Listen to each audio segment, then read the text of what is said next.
Students, हम लोग solution part 1 इससे पहले वाली वीडियो में कर चुके हैं। अगर आपने वो वीडियो नहीं देखा है तो पहले वो वीडियो देखिए, फिर आप ये वीडियो देखिए, तब आपको ये समझ में आएगा। हम लोग क्लास 12th का प्रोजेक्ट क्वेश्चन 1 सॉल्व कर रहे हैं। ठीक है, पार्ट 1 सॉल्व कर चुके हैं। अब आज हम लोग पार्ट 2 करेंगे। पार्ट 1 में क्या सॉल्व किया था? जर्नल, पूरा जर्नल बना लिया था, और जो लास्ट के जर्नल की 5 एंट्रीज थी वो रिमेनिंग है अभी। तो पहले हम ये लेजर कंप्लीट करेंगे, देन फिर वो एंट्रीज हम कर पाएंगे। तो चलिए आज पहले बैंक अकाउंट बनाते हैं। अब लेजर बनाना है। लेजर कैसे बनाना है ये तो आपको आता होगा लेजर बनाना। अगर नहीं आता है तो ध्यान से सुनिए, और अगर आता है तो फास्ट फॉरवर्ड करके अपना लेजर से ये वाले लेजर को चेक कर लीजिए। ठीक है, देखिए कैसे बनता है लेजर। जर्नल में जितने भी नाम आए हैं अलग अलग, उन सब के अकाउंट बनाए जाते हैं। जैसे बैंक अकाउंट बन गया, मनोज कैपिटल अकाउंट है, नरेश कैपिटल अकाउंट है, ओम है, कंप्यूटर अकाउंट है, मतलब जितने भी नाम आए हैं जर्नल एंट्रीज में उन सब का अकाउंट हम बनाएंगे। तो सबसे पहले हम बैंक अकाउंट बना रहे हैं। सबसे पहले बैंक अकाउंट बनाएंगे तो बैंक जिस साइड भी है जनरल एंट्री में, अगर डेबिट में बैंक लिखा है तो हम डेबिट में लाके अमाउंट लिख देंगे, अगर क्रेडिट में बैंक है तो क्रेडिट में अमाउंट लिख देंगे। तो लेजर बनाना, यही लेजर में यही बनाया जाता है, यही किया जाता है कि सबसे पहले हम फॉर्मेट बनाते हैं 8 कॉलम का। अपनी कॉपी के पेज को बीच से मोड़ दीजिए, बीच से फोल्ड करिए। फोल्ड करने के बाद एक साइड में डेबिट लिख दीजिए और एक साइड में क्रेडिट लिख दीजिए। अब date particular journal folio amount, date particular journal folio amount, bank account बना रहे हैं हम लोग। तो बैंक डेबिट में है, डेबिट में ये सारे अमाउंट दिए हुए हैं, तो डेबिट में जितने अमाउंट दिए हैं वो सब ला आके इधर लिख दीजिए। नाम क्या हो जाएगा, बस बदल जाएगा, to Manoj capital, to Naresh, to Om. फिर उसके बाद बाय साइड में क्रेडिट में बैंक दिया हुआ है तो क्रेडिट में आइए और क्रेडिट में 6 लाख रुपीज़ लिख दीजिए, और सामने उसके नाम जो है उसके अपोजिट वाले अकाउंट का लिखिए बाय कंप्यूटर। फिर 20,000 है दिया हुआ इलेक्ट्रिसिटी बोर्ड का बाय बैंक में, ये भी लिख दीजिए। फिर बाय बैंक में पूरा ये 1,20,000 भी है, बीएसएनएल का लिख दीजिए। तो इस तरीके से आप ये सारे अमाउंट को लेजर में पोस्ट कर लेंगे, और लेजर में पोस्टिंग करने के बाद आपका बैलेंस कैरेट डाउन आएगा, और इसी कैरेट डाउन को आपको यहाँ पर ब्रॉड डाउन कर देना है। और जिस साइड ब्रॉड डाउन आया है, बीडी आया है ट्रायल बैलेंस में, उसी साइड हम लिखेंगे। जैसे बीडी डेबिट में आ रहा है ना, तो हम डेबिट में ही ट्रायल बैलेंस में लिखेंगे। उसके बाद मनोज कैपिटल अकाउंट बनाइए। अगर बना लिया है पहले से तो मैच करिए, नहीं तो वीडियो पॉज करके बना लीजिए अपना। पहले मनोज कैपिटल अकाउंट बन गया। Then Naresh capital account, Naresh के कैपिटल अकाउंट में भी यही है हमारा, ना बैंक में आया है इतना, उन्होंने ड्राइंग कर लिया है। बैलेंस कैरेट डाउन 2,80,000 का बचा है, तो बीडी आपका क्रेडिट साइड में आ गया है, और यही बीडी जो डेबिट साइड में आया है ये क्रेडिट साइड में आया है। जब हम ट्रायल बैलेंस बनाएंगे तो इसको हम क्रेडिट साइड में लिखेंगे, नरेश का कैपिटल को। फिर ओम की कैपिटल बनी है। देन कंप्यूटर अकाउंट है।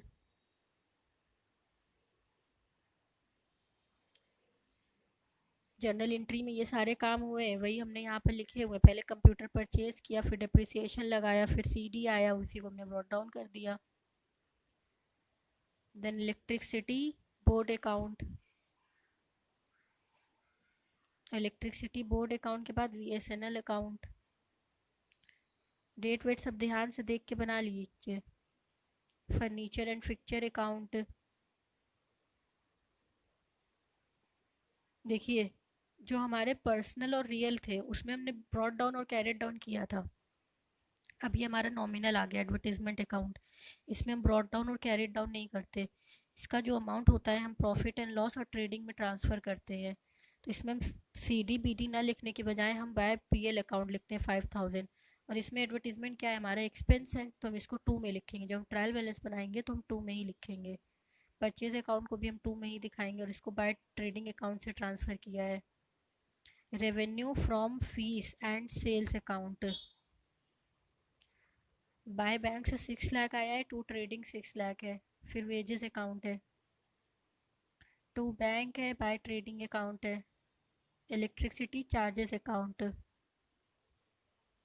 Bye P L account, to bank, फिर to outstanding electricity charges, telephone charges account,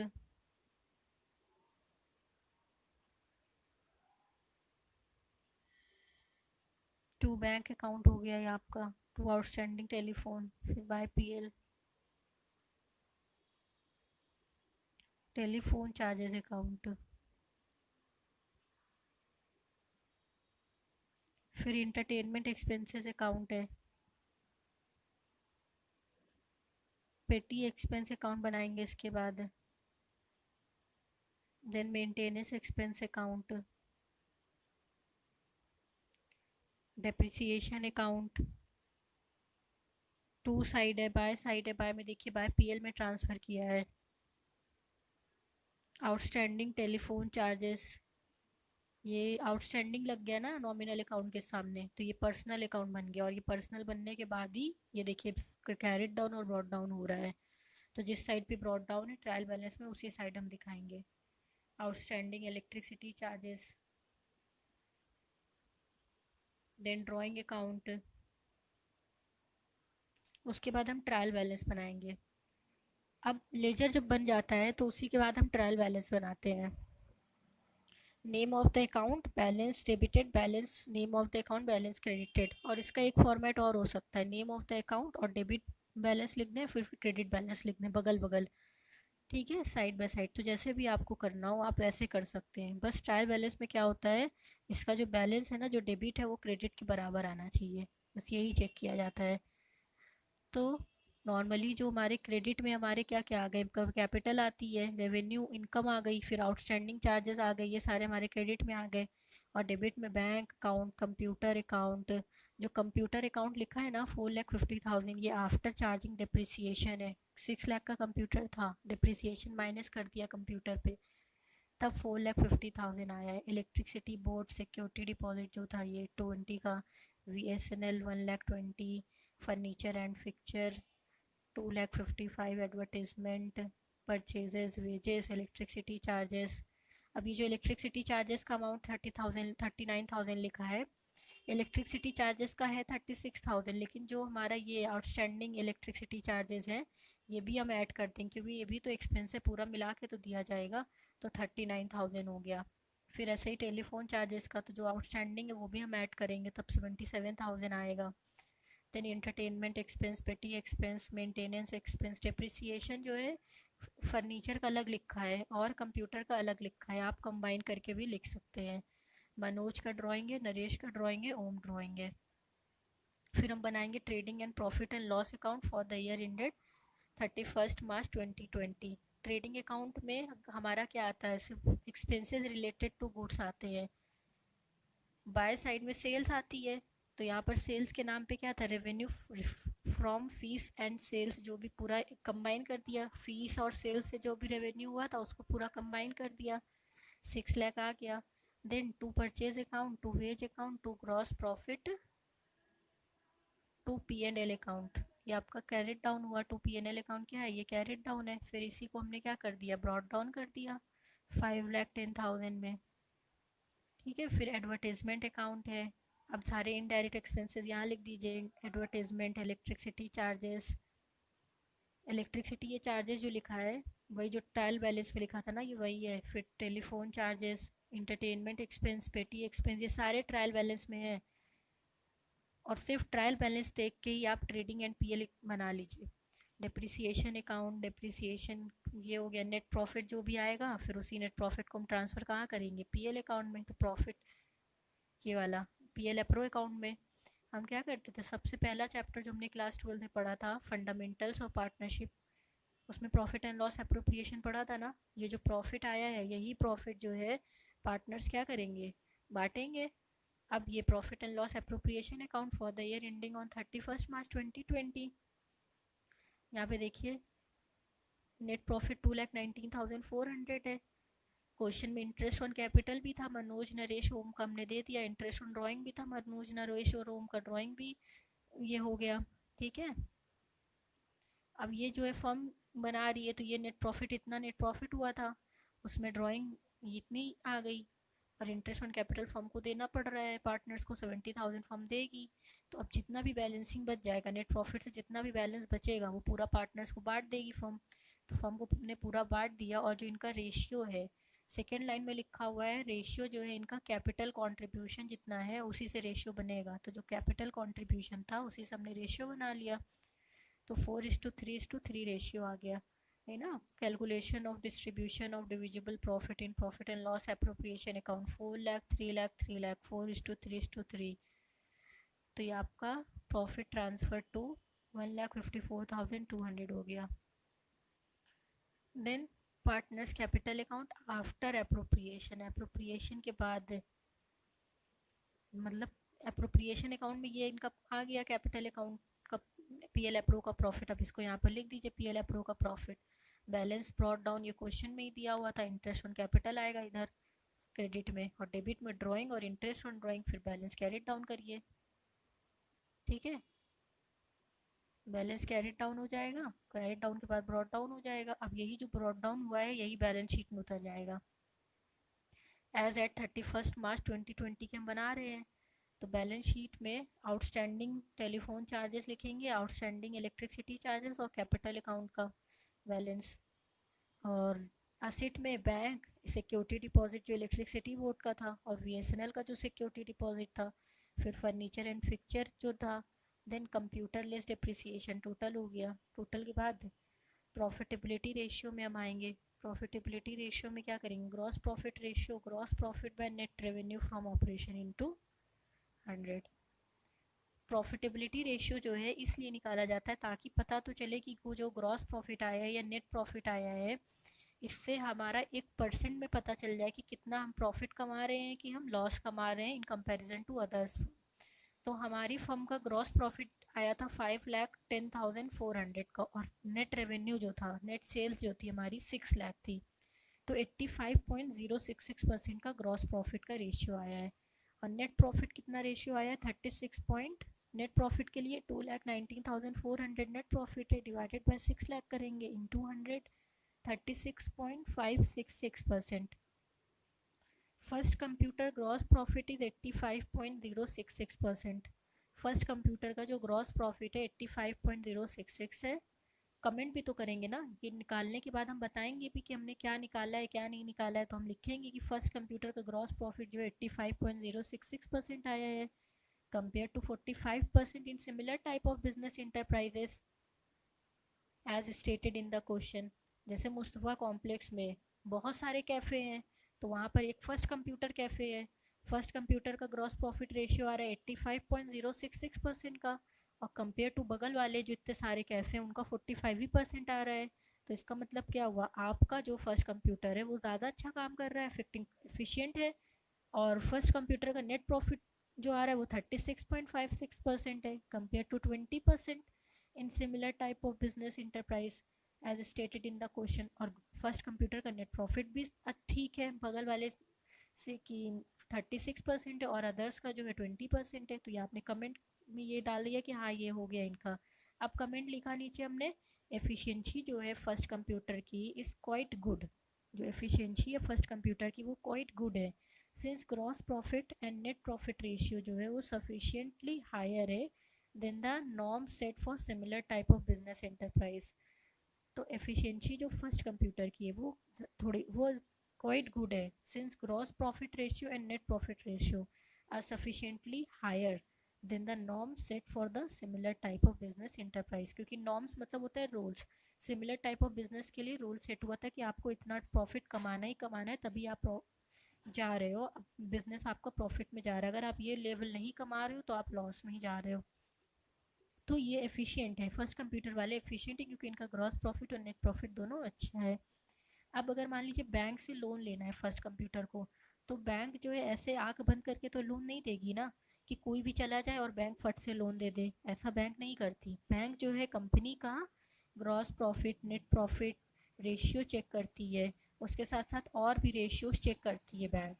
तो वही चीज़ हम लोग पढ़ रहे हैं कि अगर बैंक लोन देगी तो बैंक किसी भी फर्म को लोन देने से पहले कौन कौन सा रेशियो चेक करती है, कौन कौन सा रेशियो बैंक अपने जल्दी से निकालती है, अपने बुक ऑफ अकाउंट में निकाल लेती है जब भी मान लीजिए हमें लोन लेना है, फर्स्ट कंप्यूटर है और हम लोन लेने गए, हमने कहा कि हमारा फर्स्ट कंप्यूटर का बिजनेस है, आप हमें लोन दे दीजिए।